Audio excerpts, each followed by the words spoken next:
Ukraine যুদ্ধ নিয়ে মুখোমুখি বৈঠকের আগেই হঠাৎ থেমে গেল ট্রাম্প পুতিনের মধ্যকার আলোচনার সম্ভাবনা। হোয়াইট হাউসের পরিষ্কার সিদ্ধান্ত, নিকট ভবিষ্যতে এই নিয়ে আর কোনো বৈঠকে বসবে না ওয়াশিংটন ও মস্কো। হাঙ্গেরির রাজধানী বুদাপেস্টে যুক্তরাষ্ট্র এবং রাশিয়ার ক্ষমতাধর দুই শীর্ষ নেতার সম্ভাব্য সম্মেলন আন্তর্জাতিক অঙ্গনে তৈরি করেছিল তুমুল উত্তেজনা।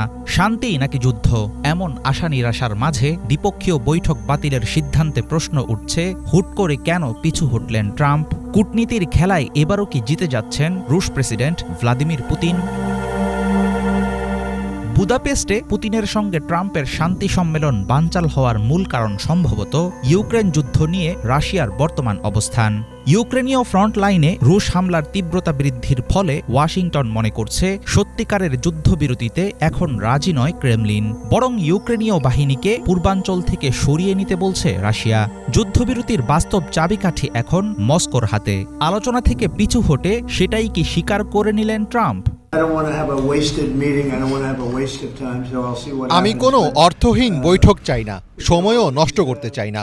দেখা যাক কি হয়। আমরা অনেক চমৎকার সব চুক্তি করেছি, সবই শান্তি চুক্তি, শক্ত ভিত্তি আছে এমন চুক্তি, কিন্তু এই বিষয়টা সম্পূর্ণ আলাদা। আমি বলেছি যেখানে লড়াই চলছে সেখানেই সীমা টেনে দাও, এরপর পিছু হটে যার যার ঘরে ফিরে যাও, কিছুদিন বিশ্রাম নাও। চলমান লড়াইয়ে দুই দেশ একে অপরকে হত্যা করছে, প্রতি সপ্তাহে মারা যাচ্ছে 5 থেকে 7 হাজার সৈন্য। দেখা যাক এরপর কি হয়।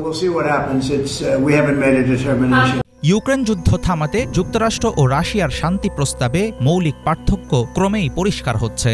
সংঘাত থামানোর কোনো আগ্রহ নেই মস্কোর, এমন আশঙ্কার জেরে হোয়াইট হাউসের পক্ষ থেকে সম্মেলন স্থগিতের ফলে বাতিল হয়েছে মার্কিন ও রুশ পররাষ্ট্রমন্ত্রীর প্রস্তুতিমূলক বৈঠক। আপাতত সমঝোতার কোনো সম্ভাবনা না থাকলেও ইউক্রেন ও ন্যাটোর কাছে অস্ত্র বিক্রি করে দুহাতে ফায়দা লুটছে যুক্তরাষ্ট্র।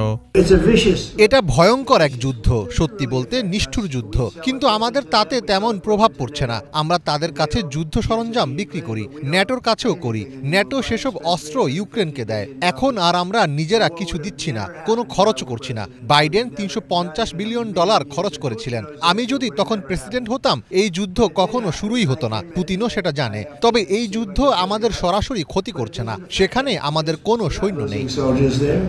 যতই দিন গড়াচ্ছে ইউক্রেন ইস্যুতে শক্ত অবস্থানে যাচ্ছেন রুশ প্রেসিডেন্ট ভ্লাদিমির পুতিন। ইউক্রেনকে দনবাস অঞ্চলে রাশিয়ার দখল মেনে নিতে হবে, মস্কোর এমন শর্ত মানতে রাজি নয় ইউক্রেন ও ইউরোপ। দনবাসের বড় অংশ রাশিয়ার কাছে ছেড়ে দিতে বলেছিলেন ট্রাম্পও, কিন্তু শক্তভাবে এর বিরোধিতা করেছেন ইউক্রেনীয় প্রেসিডেন্ট ভলোদিমির জেলেনস্কি। তিনি সাফ জানিয়ে দিয়েছেন নিজ দেশের 1 ইঞ্চি ভূখণ্ডও ছাড়বে না ইউক্রেন। মস্কো ও কিয়েভের অমীমাংসিত বৈরী অবস্থান এবং ট্রাম্পের হুট করে পিছু হটার সিদ্ধান্ত আবারও অনিশ্চিত করে দিল যুদ্ধ বন্ধের সম্ভাবনা। হাফিজুল ইসলাম, বাংলা ভিশন।